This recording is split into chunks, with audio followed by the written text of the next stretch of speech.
Excelentíssimo senhor presidente, ministro Luiz Fux, excelentíssimas senhoras ministras Carmen Lúcia e Rosa Weber, excelentíssimos ministros, excelentíssimo ministro relator, ministro Marco Aurélio, eminente procurador-geral da República. Primeiramente, em nome da Associação Paulista de Estudos Tributários, APET, gostaria de agradecer especialmente ao ministro Marco Aurélio a oportunidade de a APET participar de julgamento tão importante na condição de amiga da Corte. A APET, que há mais de 20 anos promove estudos, seminários, revistas, congressos, no sentido do aprofundamento do direito tributário brasileiro, tem muita satisfação de poder participar de um julgamento tão importante para a relação fisco-contribuinte no Brasil.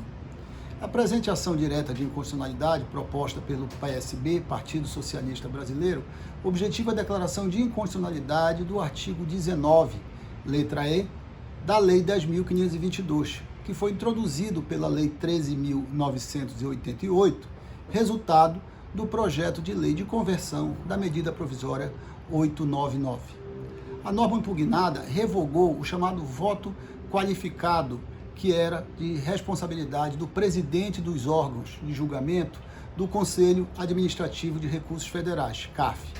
Havendo empate, o voto do presidente, segundo a regra revogada pela norma impugnada, teria valor de voto duplo, portanto, um voto de desempate duplo. Esta regra foi revogada pela norma impugnada e, segundo o PSB, segundo o partido autor, teria uma série de inconstitucionalidades formais e materiais.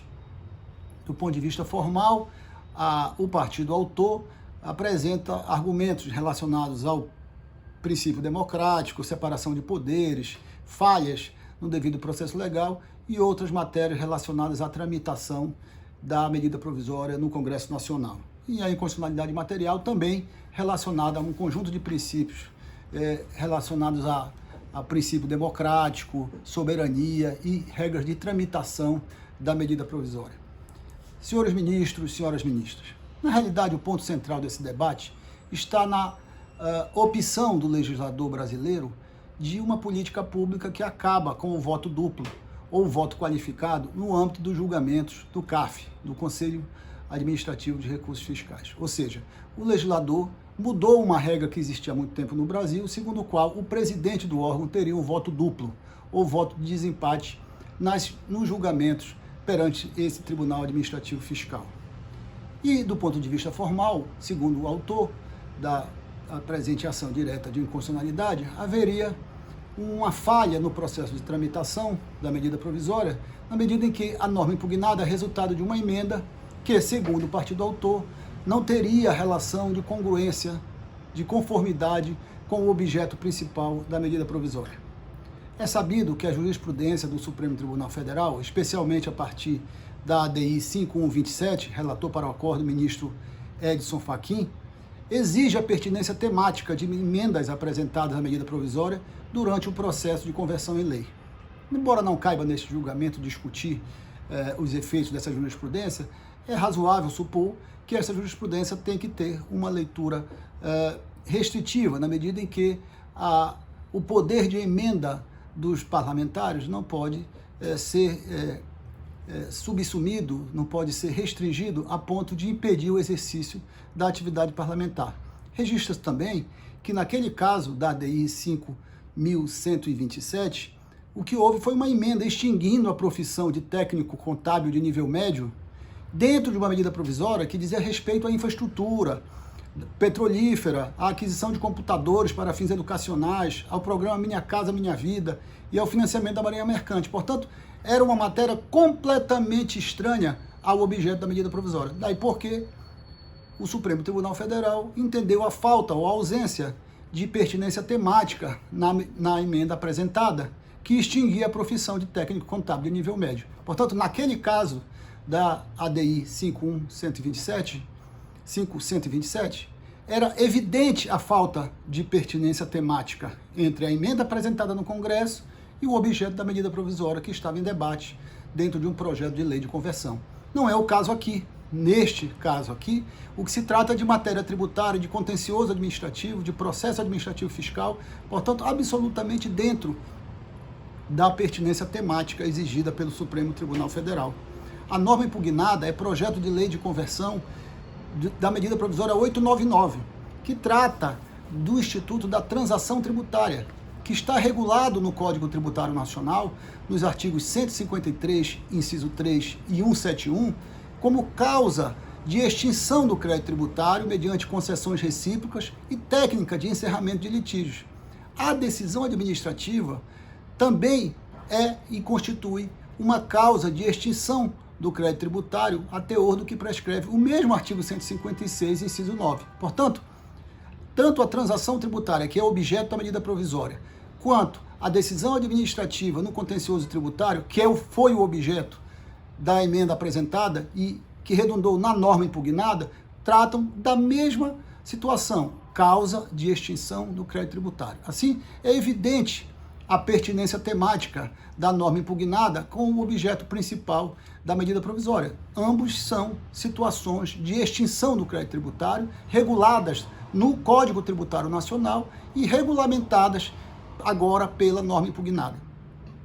Assim, é de clareza solar a pertinência temática entre a medida provisória original e a emenda apresentada e que redundou na norma impugnada. Ambos tratam, como eu disse, de hipótese de extinção do crédito tributário segundo o artigo 156 do Código Tributário Nacional.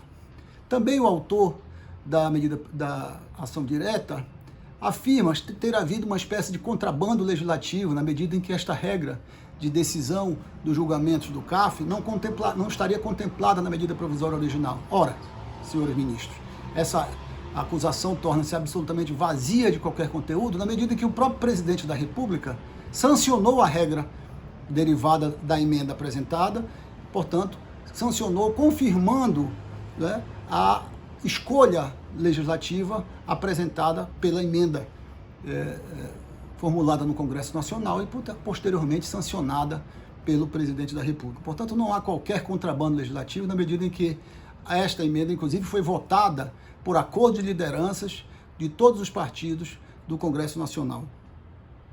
Também não há qualquer relação entre critério de julgamento de desempate em processo administrativo e renúncia de receita, como faz supor o partido autor.